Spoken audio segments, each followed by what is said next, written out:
Puntong sa 6.4% ang inflation rate sa bansa. Of pandemic lockdowns and now soaring prices.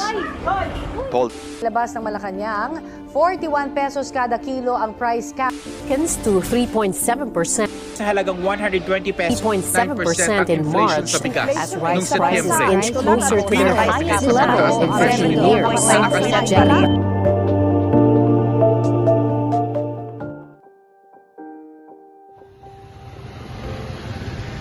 Isang magandang balita na kung maituturing ang paglago ng ekonomiya.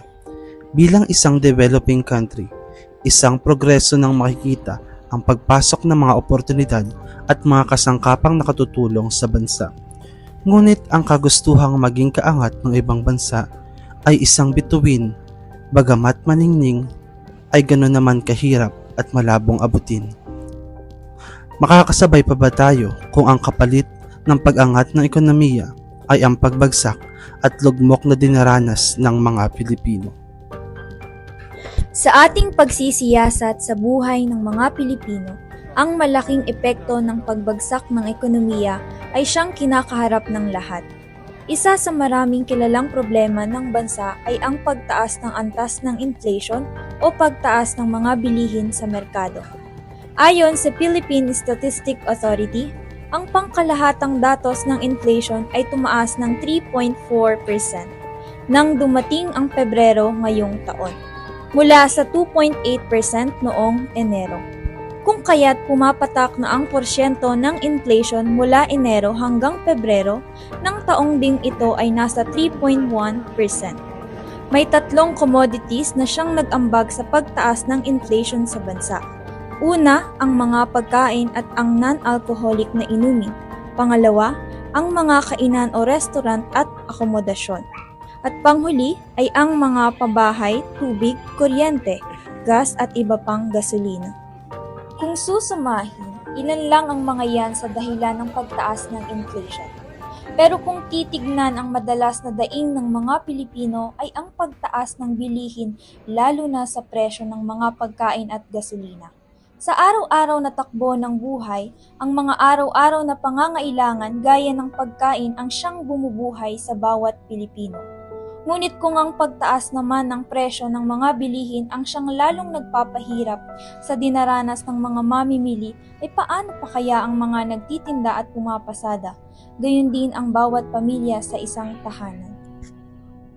Para makita ang suliraning dinaranas ng mga Pilipino, minabuti naming magsaliksik at pumunta sa lugar kung saan makikita ang epekto ng inflation. Dumayo kami sa bayan ng Silang at nangalap ng impormasyon.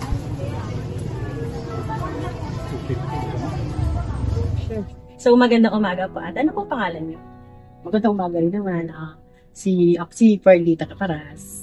Ate Perlita, so bilang nagtitinda po, ano po kaya masasabi niyo sa pagtaas ng presyo ng mga bilihin?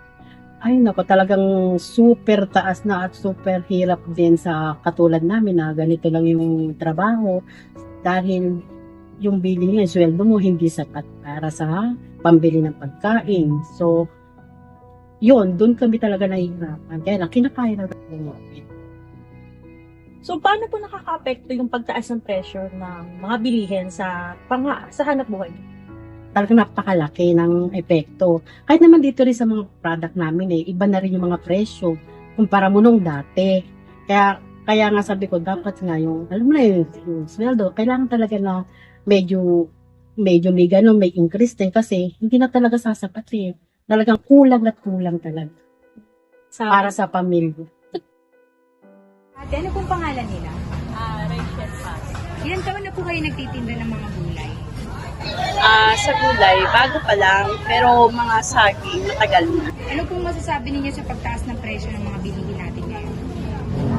Tipid. Magtipid po. Kung meron man po pong solusyon maliban sa pagtitipid? Ano po kaya yung maaaring maitulong ng gobyerno para sa inyo? Siyempre, bibigyan ng puhunan. Mga ganon. Dagdag puhunan. Magandang tanghali po kuya. Ano pong pangalan ninyo? Narciso del Rosario. Yung palaya niyo po, ano pong gusto niyo? Kuya Toto. Kuya Toto, sa generation po natin ngayon, kasi panahon po natin ngayon, sa atin din ang sikat ng araw. Maliban po doon, yung presyo po ba ng bilihin, kamusta po para sa inyo? Parang kailangan tubibo ang presyo ng bilihin. Isang tumataas, isang bumababa. At kamusta naman po yung pamimili ninyo sa araw-araw ninyo? Nakakakuha naman ng mga murang paninda minsan. Pero minsan talagang mataas ang presyo ng sa bilihan. Talagang matindihang budget po. No? Paano niyo po yun? Kaya naman po ng sahod niyo? Hindi rin sapat ng panasahod namin doon. Ang sahod namin kasi kinsenas katapusan. Pag darating na sahod, naiutang mo na yung sinahod mo. Ibabayad mo na lang sa inutang mo. Kaya hindi rin sapat. Ano po kaya sa tingin niyo yung maaaring maging solusyon? Siguro, magiging solusyon ako, itataas yung sahod. Baka sakaling makasama. Madaling sabihin na bagamat maliit lang ang porsyento ng inflation ang dumagdag sa pagpasok ng Pebrero, ay hindi nito mababago ang bigat ng nararanasan ng bawat Pilipino. Ang presyo ng bilihin ay dumedepende sa bawat lugar, pero dito sa palengke ng Silang, ang mga presyo ng bilihin gaya ng karne, isda at gulay ay nagkakahalaga ng 50 hanggang sa 300 piso. Kasabay ng pag-angat ng presyo ng bilihin ay gayon din ang pagtaas ng presyo ng gasolina. Isa sa mga naapektuhan ng pagtaas ng gasolina ay ang mga bumabiyahe na tricycle driver. Sa terminal ng Silang, kung saan ang mga tricycle ay bumabiyahe mula Silang Bayan hanggang Biluso, ay kumikita ng halagang 600 piso sa isang pasada lamang. May ano pangalan niyo? Alan. Ilang taon na po kayo namamasada ng tricycle? Mga 7 years. Kumpara nung una kayong namamasada, yung natatandaan niyo, magkano pa po ang gasolina natin? Parang mga 40 plus. Ngayon, kuya? Nasa 58, 60. So mga 76 pa. So mga 20 mahigit itinaas. Paano yung naka-apekto sa kita nyo na kuya nung sa pamamasada? Kasi dati, yung mga kumbaga yung gas mo 200, magkapunod dati yun no? Ngayon, hindi na pwede yun. Ayun. Tingin mo kayo pa mapapakrudo? Malabo na siguro yan. Ilan lang si Kuya Alan sa mga driver na ang tanging hanap buhay ay ang pamamasada. Mahirap man lalo na sa sobrang init ng panahon, minabuti pa rin niya na mamasada sa araw na ito dahil kung hindi, ay walang kita at panggastos ang pamilya. Ayon sa pagsusuri ng Philippine Statistics Authority, ang Pilipinas ay nakararanas ng matinding pagtaas ng presyo ng mga bilihin na nagsimula noong taong 2023. Ang pagtaas na ito ay 6.3% na higit sa nakalipas na 4 na taon.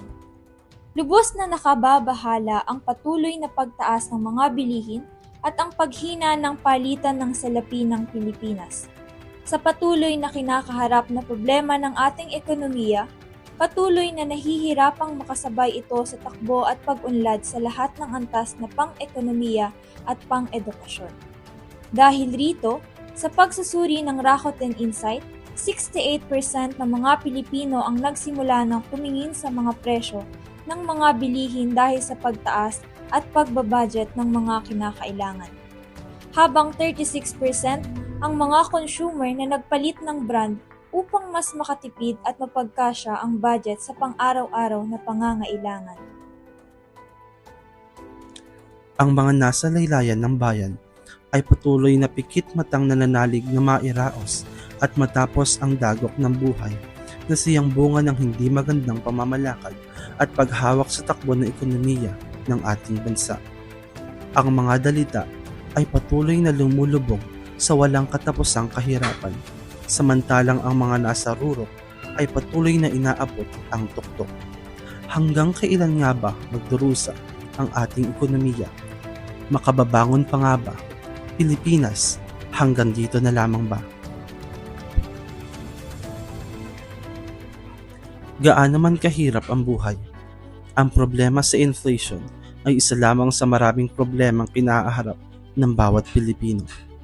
Ngunit sa kabila nito ay hindi ito naging sagabal upang ang bawat isa ay magpatuloy. Isa mang dagok sa ating kinaaharap ang pagtaas ng mga bilihin, hindi nito mababago ang patuloy na pagharap ng mga Pilipino sa araw-araw na pagsabak para sa kinabukasan ng kanilang pamilya. Dahil ang bansang Pilipinas ngayon ay umaasa kahit sa isang sentimong makikita sa kanilang mga bulsa.